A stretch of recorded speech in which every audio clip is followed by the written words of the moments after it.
Welcome to the notes on negative exponents. So today we're going to talk about negative exponents, and we're going to learn that they really don't exist because every negative exponent we can make positive, and we're going to take a look at that right now. So let's look at this quick example using the quotient rule.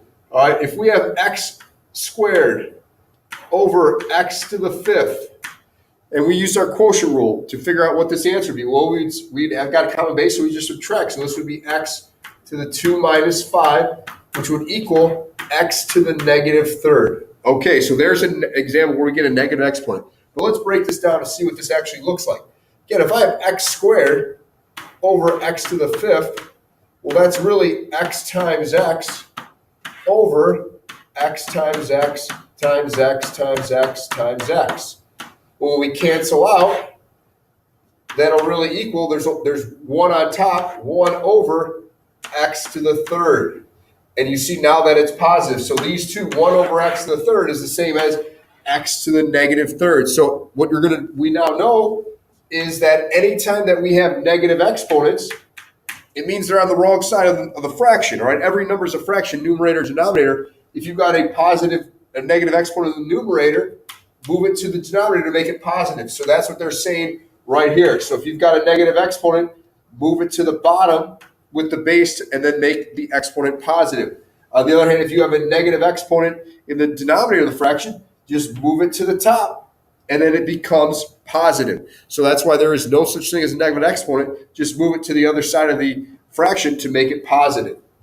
So now that we know that, that's it for the properties. Now let's just take a look at some examples. It says simplify each example, rewrite results using positive exponents only. Again, negative exponents really don't exist.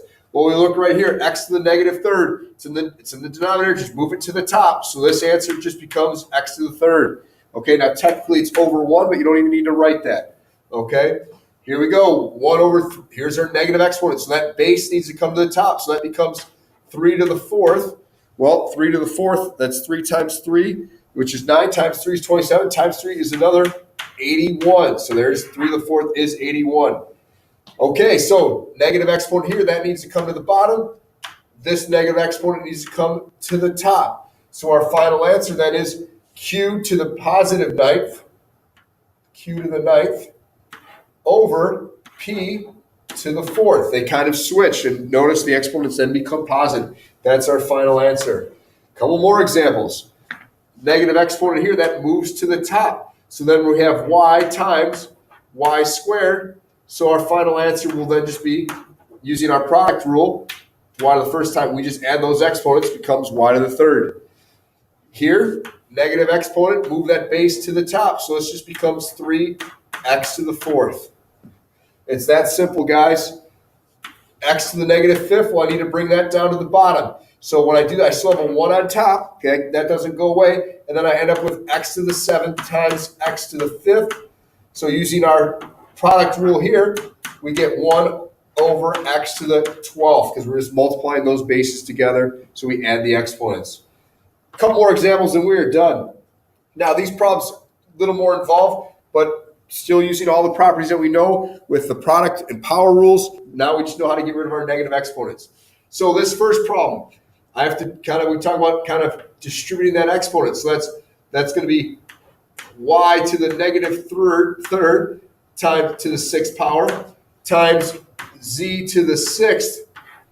Oops, so that's a negative 6 to the negative sixth power. Okay, so now when we simplify that, the power rule, we multiply these exponents. So a negative times a negative is positive, so that's going to be y to the 18th. And then this is going to be z 6 times to the negative 36. All right? But now we don't want a negative exponent, so this has to come to the bottom. So our final answer then would be y to the 18th over z to the 36th. I can't cancel those out because they don't have like bases, so there's our final answer. Couple more.